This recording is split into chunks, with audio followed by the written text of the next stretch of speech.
On the 3rd of December, the Palestinian Fatah Party and Hamas agreed to a joint committee to govern Gaza after the end of the current conflict. Hamas has agreed to relinquish its governmental role in Gaza and allow Fatah, the guiding force of the Palestine Liberation Organization, or PLO, to set up a communal support committee that would be established by presidential order of Mahmoud Abbas, the president of the Palestinian Authority, or PA, and chairman of the PLO in the West Bank. It would be subordinate to the PA in administrative, financial, and legal matters. The Netanyahu government has so far opposed any involvement of the PA in the management of Gaza. The Israeli government, under the fascist Likud party, has historically tried to sabotage the PLO.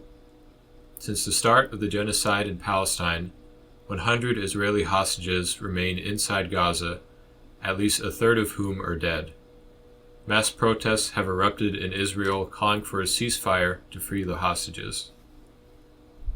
Now, the Netanyahu government's aggression has extended into Syria with the fall of the secular Assad government at the hands of the Hayat Tahrir al-Sham rebel group, also known as HTS. Now, Syria, which was one of a few secular states in the Middle East, has become another extremist theocracy with Western imperialist puppet masters. HTS, a former affiliate of al-Qaeda, will regress Syrian society with neoliberal free market economics, with the Syrian people footing the bill.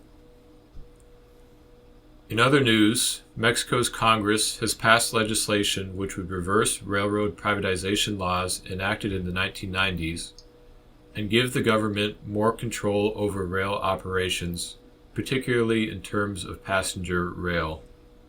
Once again, the railway reform gives the state of Mexico the power to operate passenger trains.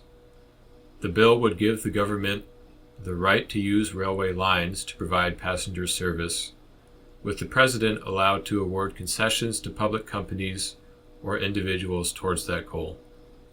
Mexico's new president, Claudia Sheinbaum, has indicated her intention to continue the rail construction and development focus of her predecessor, Andrés Manuel López Obrador, or AMLO.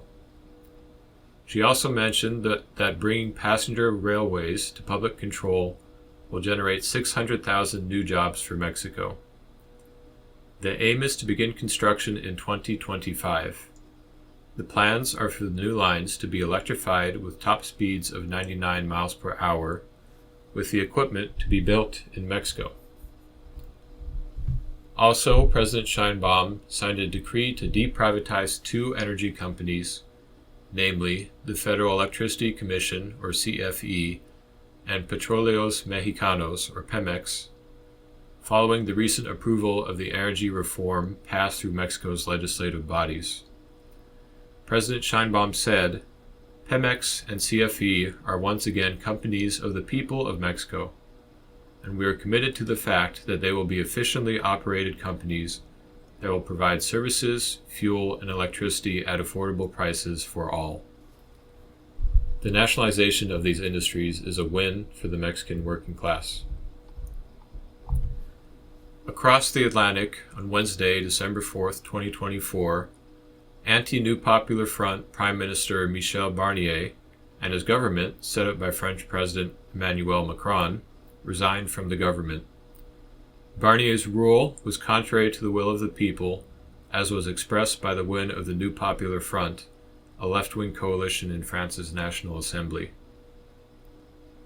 A majority of MPs passed a vote of no confidence against Barnier's government, following his deeply unpopular moves of pushing austerity on workers, abetting the rise of fascism, and encouraging a conflagration with Russia and the People's Republic of China.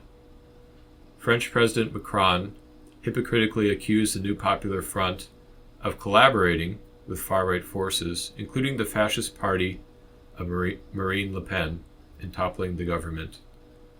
In fact, it was Macron who deliberately worked with the fascist Le Pen to appoint the now deposed Prime Minister.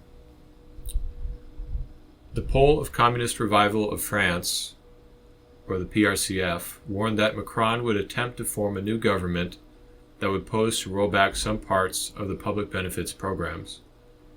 However, Macron will face additional hurdles in trying to form his new government.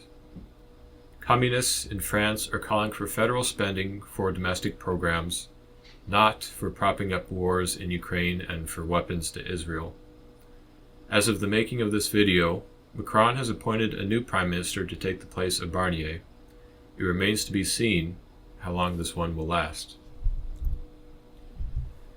In East Asia, the South Korean government also faced backlash when South Korean President Yoon Suk-yeol declared martial law to dampen the mass protests against his deeply unpopular reactionary government.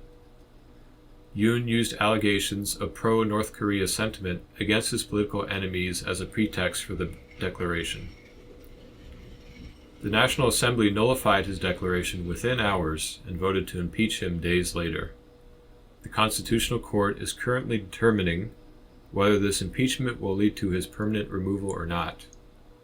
In the meantime, Yoon has been temporarily replaced by the acting president, Han Duck-soo.